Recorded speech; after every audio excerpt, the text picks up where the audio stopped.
Gobernanza y morfología urbana, análisis de las transformaciones en los ecosistemas del humedal Torca-Guaymaral 2000-2018. Director Andrés Hernández, estudiante Néstor Gacharná, abril de 2018. Hola, mi nombre es Néstor, soy arquitecto y estudiante de la maestría en planificación urbana y regional. ¿Sabes qué es la estructura ecológica principal de Bogotá? Acompáñame a descubrirlo en esta investigación. La sabana de Bogotá está compuesta por una serie de paisajes propios de alta montaña únicos en el mundo, en donde existen ecosistemas que en conjunto forman una estructura ecológica de alta riqueza ambiental. En esta imagen tenemos el Parque Nacional Natural Chingaza, en el cual nace y se acumula el agua a partir de los bosques de frailejones que funcionan como una gran esponja de retención del recurso hídrico y que luego, cuando llega a la sabana de Bogotá, es la fuente de consumo de agua para los bogotanos. Acá tenemos la sabana de Bogotá vista desde la parte norte. Vemos cómo los municipios empiezan a conurbarse, aunque entre ellos existen todavía unas manchas verdes, unos puntos en los cuales son potenciales de conectividad. Más abajo encontramos el río Bogotá, el cual después de su paso por la ciudad ha sido afectado por la contaminación y se encuentra en este punto con altas cargas contaminantes. También tenemos estos paisajes que son los famosos humedales. Los humedales se encuentran entre los cerros orientales y el río Bogotá y son los puntos en donde se recarga el agua, son zonas de inundación, fuente de vida para la flora y la fauna. En esta imagen se puede ver cómo la ciudad se detiene para darle paso a estos ecosistemas vitales dentro del perímetro en el que vivimos. Empecemos por la estructura ecológica principal, definida a partir del decreto 3600, como el conjunto de elementos bióticos y abióticos que dan sustento a los procesos ecológicos esenciales del territorio, cuya finalidad principal es la preservación, conservación, restauración, uso y manejo sostenible de los recursos naturales. Es el conjunto de ecosistemas estratégicos para garantizar la biodiversidad y las necesidades básicas de la población, IDEAM 2011.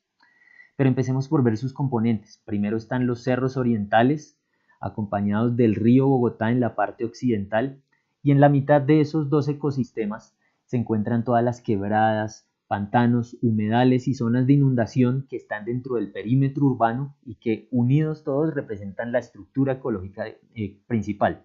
¿Cómo es el caso de Bogotá? Bogotá ha adoptado modelos foráneos producto de la colonización española reconocible por su sencillez, trazados rectos que pasaron por encima de una geografía sinuosa, Hardoy 1978. Es decir, tapamos los humedales para darle paso a nuestra ciudad.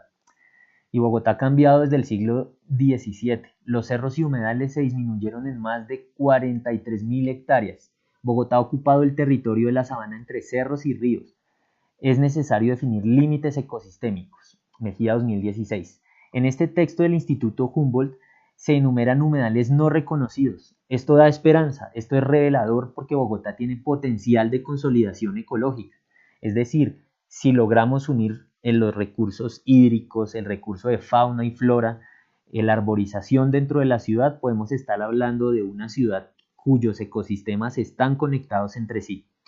Se deben revisar los bordes urbanos y el tema sistema urbano rural, Andrade Bermúdez 2010.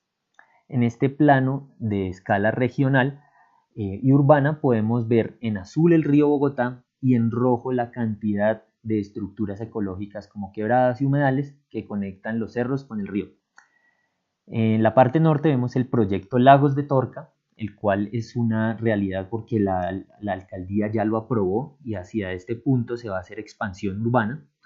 Abajo vemos la famosa reserva Van der Hamen, que hoy en día está en boga de discusión, ya que en este punto se plantea hacer una expansión urbana sobre ecosistemas que son bastante sensibles, y en la mitad de ambos se encuentra el tema de investigación, que es el humedal Torca-Guaymaral. Proyecto Lagos de Torca más humedal más reserva Van der Hamen representan una importancia porque son la conectividad en la parte norte entre los cerros y el río Bogotá. Entrando al detalle, el humedal Torca se subdivide entre la parte oriental, que es el humedal Torca, la parte occidental, que es el humedal Guaymaral, y el separador. Cuando pasó la autopista norte por este punto, se separó el humedal Torca, el cual no solo se rompió ecosistémica y físicamente, sino que también políticamente. El humedal Torca pertenece actualmente a la localidad de Usaquén y el Guaymaral a la localidad de Suba. La pregunta de investigación que surge entonces es: ¿Qué dimensiones de gobernanza o ausencia de las mismas han propiciado las modificaciones morfológicas sobre los ecosistemas del humedal Torca-Guaymaral desde el año 2000 al 2018? ¿Y cuál es el propósito? Al final de esta investigación me interesa que se arrojen luces sobre cómo los procesos de gobernanza pueden influir en la ocupación del territorio y de igual manera que eso pueda arrojar luces para los otros proyectos recién mencionados como Lagos de Torca y Ciudad Paz, en el cual Ciudad Paz está la Reserva Van der Hamen. Entrando al marco conceptual, entonces me hago la pregunta, ¿cómo abordar conceptualmente el problema? ¿Y qué ha propiciado estas transformaciones? Solucionando esto, planteemos estas tres preguntas. ¿Qué leyes hay sobre el territorio y los ecosistemas? El decreto 3600, que es la estructura ecológica principal, la define. La norma RAS 2000, que habla sobre el sector del agua potable y saneamiento básico. Y el plan de ordenamiento territorial POT. ¿Quiénes son los actores involucrados? El Estado, como regulador nacional, que le da a la CAR, Corporación Autónoma Regional, la potestad de definir esta área como conservación.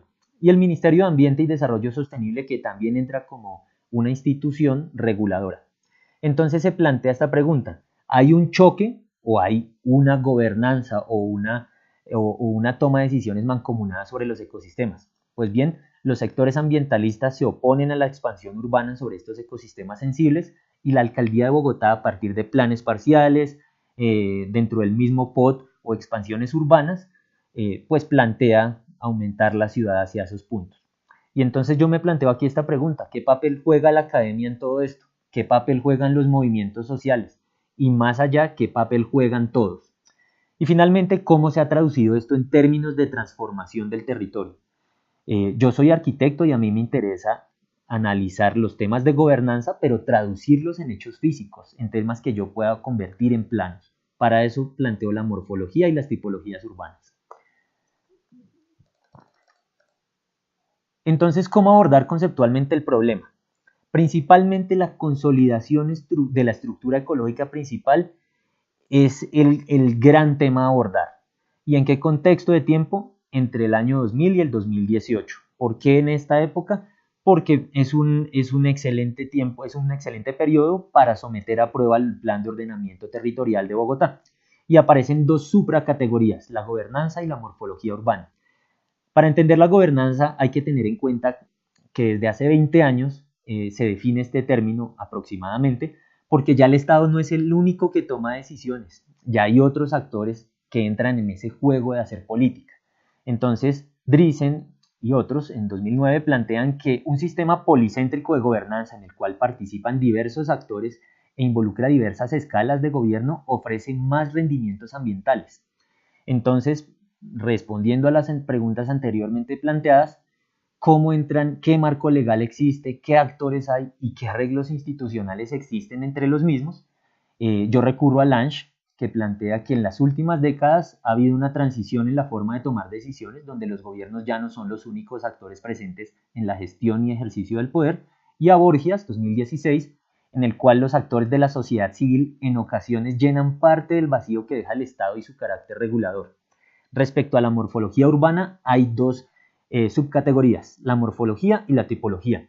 ¿Qué es la morfología? La morfología es la sumatoria de hechos urbanos, de construcciones, de diferentes formas de ocupar el territorio, las cuales en conjunto forman un tejido. Esto lo plantea Rossi en 1976. Y las escuelas dependientes de la francesa afrontaron las investigaciones urbanas para llegar a una conclusión. Situación, emplazamiento, génesis histórico-urbana y funciones, morfología. Tipología se traduce a partir de lo siguiente. No es lo mismo plantear el tipo de construcciones que va a haber en el centro de Bogotá, en la Candelaria, o en Manhattan, en Nueva York, frente al Central Park. Hay diferentes arquitecturas que responden a los diferentes territorios.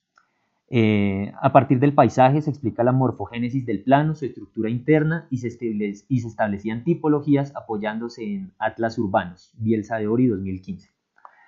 Yo planteo entonces tres escenarios para explicar y para también ponerme retos de investigación. Primero hay un escenario en el cual los actores están desarticulados. Volviendo al tema del humedal Torca-Guaymaral, ocurre que en este caso los colegios, los clubes, Están al lado del humedal pero le dan la espalda, es decir, conviven con él pero no les interesa lo que le pase al humedal. En el segundo caso están los actores desarticulados, pero en el cual el ecosistema está como eje. Entonces yo hago el ejercicio mental. ¿Qué tal si pasara el humedal Torca-Guaymaral por la mitad de los privados?